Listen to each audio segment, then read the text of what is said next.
happy new year and welcome to my 2021 TBR video. These are all books that I plan to read in the new year. Let me really quickly explain what I mean by that though. This is not like every single book I plan to read in 2021, but this is something that I made this video last year too. I'll link it in the description or in the cards. Before you go watch it, please know I'm mortified by that video. I don't know. I think I'm gonna like private a bunch of old videos pretty soon. So if you're interested in watching that, you can go back and watch. But basically what I did last year was I chose 12 books that were either backlist titles, things that I have on like a bookish bucket list, or books that I felt like I had been looking at on my TBR shelf for just way too long. So I made a 2020 TBR list that was 12 books long, and my thought process behind that was that I could read one of those books from the list each month, and then by the end of the year I was going to have read 12 more books that I just had kept putting off for a while. I will say I didn't go exactly to plan. I read 5, I think. I actually have them here, I can show you. The 5 books that I read out of the 12 from last year's TBR were The Girl with the Dragon Tattoo by Stieg Larsson, Rebecca by Daphne du Maurier, which I will be talking all about in my December wrap-up video that should be coming either this weekend or later this week. I also read The Nightingale by Kristen Hanna, The Book Thief by Marcus Zusak, and Bossy Pants by Tina Fey. All of those were books that were intimidating to me in some way, or for some reason I just kept putting off picking them up. And then because I made that TBR last year, I got to 5 of them. So I'm going to be doing things a little bit differently this year, but I will explain it as we go. Let me go ahead and jump in with the initial 12 books that I'm putting on the TBR, starting with The Kiss Quotient by Helen Huang. This book is so loved in the booktube community, and I feel like it's one of the last severely hyped contemporary romance books that I've not gotten to yet, and I feel like that's one of the reasons that I've been putting it off recently, just because I'm not ready to find out if it's really worth all of the hype that I've seen it receive. This book follows an incredibly intelligent woman who has Asperger's, and she hires this Vietnamese male escort to help her socially and romantically, and I think that it sounds like it's going to be diverse, it's going to have great representation, and I'm pretty sure at one point I saw that the audiobook for this was on Spotify. Now don't get mad at me if it's not still there, but I definitely I want to check that out too if it's still there. If it's not, then I don't have any problems just reading it with my eyes. This next one is a little intimidating for me, I'm not gonna lie, but I've been wanting to read it for so long. I thrifted this a year or two ago, so I've been staring at it, and I think that now is the time. It's Motherless Brooklyn by Jonathan Lethem, and this is about a man who lives in Brooklyn who has Tourette's, and he works for this mobster's limo service that actually is kind of a front for a detective agency. I think I'm saying that correctly. Quick disclaimer, I've obviously not read any of these books I'm about to talk about, so if I mess something up and you have read them, let me know in the comments, that's fine. A murder kind of throws a wrench in this guy's day-to-day life, and from there I think it's gonna be this fun noir detective tale. I know a movie was adapted from this book. I think that Edward Norton is in it, so after I get to this book I'm excited to watch the movie too. And then I can go ahead and knock out another noir detective story that I actually really don't know anything about this, but it's Live by Night by Dennis Lehane. Dennis Lehane is one of my all-time favorite authors, and I've found that I really enjoy his books more if I don't know anything about the plot going into it. I do know that this book takes place during the Prohibition era in America, and the only other book that I've read set in that time I think is The Great Gatsby. That's all that's coming to mind anyway, but I love that setting, especially in movies and shows, so I think this book's gonna be really fun too. Okay, so I don't even know how to explain Insane City by Dave Barry, other than this is the first book that I really remember buying with my own money. When I got my first job around 16, I remember going to Barnes & Noble and spending some cash to get this gem that at that point, you know, I wasn't researching books or anything before I read them. I just thought that I liked the cover and it sounded really funny on the back. I think Dave Barry is a comedian possibly. But this book is about a guy who's engaged to this woman who in his mind is way out of his league, and they're actually on their way to their destination wedding in Florida. But once they get down there, just everything starts going wrong. I think he also feels like his father-in-law disapproves of him, and he and his buddies get some drinks one night, and then from there the night spirals out of control. So it's supposed to be really fun. funny. It kind of just seems like a contemporary general fiction book to me. I don't know if there's going to be a mystery, but I think this is going to be really lighthearted, especially after reading some of the more heavy hitters on this list. This will be really fun to pick up. I'm so excited about this one. This might be the one that I get to this month in January.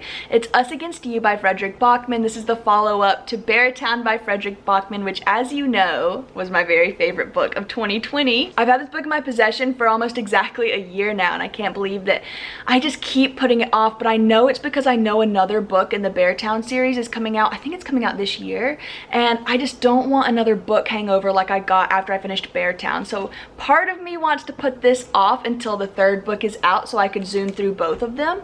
But I just don't know anymore. These books are all about hockey and friendship and sportsmanship and family, and I love them so much. I don't know why this one feels so intimidating to me, but it really does. It's Into the Drowning Deep by Mira Grant, which is a pen name for Shauna Maguire, or vice versa. I think I'm saying that correctly though. So this is a horror book. It's the first horror book I'm going to talk about on this list, and it takes place on the open waters. It's about this group of people who want to go out to the Mariana Trench, and they all have different motivations for being there, but regardless, things start going wrong once they're out in the water, and I have heard that it is about killer mermaids. That's not a spoiler. I'm pretty sure that's just like what the book is about. I know that I've touched on it in my videos before, but I don't think I've ever really hit my point home.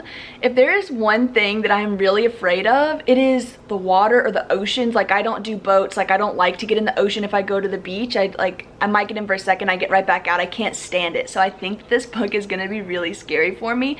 Maybe it'll be my October read, I don't know. And you know what, I'll just go ahead and knock out the other horror book that I have on this list. It's Let Me In by John Lingfist. So in a nutshell, this book is about a young boy and a young girl. They strike up this friendship, they become pretty close, but there is a murder in their small town. The girl is kind of acting weird, like she's a strange little girl. Are the things connected? I don't know. This is another movie, so if I can read this book this year, then I'll get to the movie as well. This is the only fantasy-ish book that I have on my list, I'm pretty sure. This is The 10,000 Doors of January by Alex E. Harrow.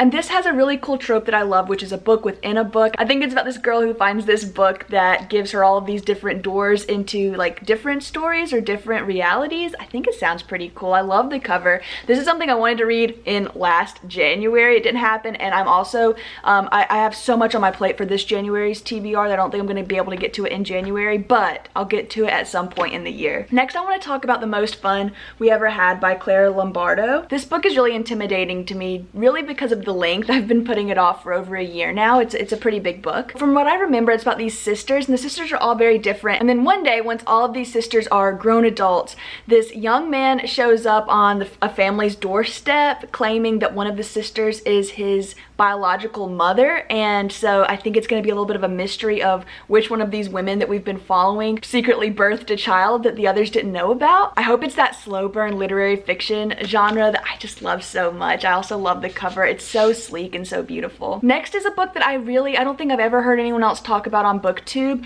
It's The Children's Crusade by Ann Packer. I started this book a few years ago and I really like it. It's literary fiction following a pretty large family, which again, I just love that in a book. We start out with these 4 siblings as children, and then the book follows them as adults, and each of the children goes on to tell their story one by one. I hope that there's heartbreak, I hope that there's drama, and I really hope that I like it, because if I do, then I'm excited to like spread some positivity about it here on my channel. So book number 12 on the list is Jane Eyre by Charlotte Bronte. This entire book is not Jane Eyre. This is only half of the book is Jane Eyre and the other half is Wuthering Heights. Jane Eyre is a governess for this manor, and she enjoys her work and she's in love with Mr. Rochester, but then she finds out something dark about his past and then has to make the decision, do I stay here or do I need to get out of here? I think that Jane Eyre is one of those classics I really want to tick off my list in 2021, so I'm gonna start with that one. Okay, so I know that those were the 12 books that I promised you guys, but I also have 3 backup books because I want to give myself some room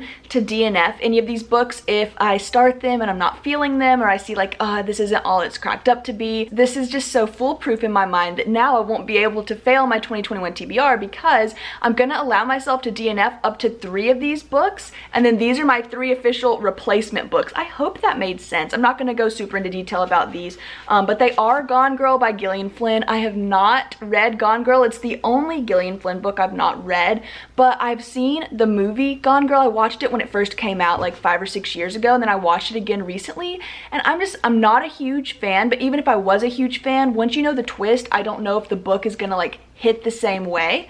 But I don't know, I'm gonna put it as a backup on the list because I want to get to it because I don't want to unhaul it, but I feel weird owning it, not having read it. I don't know.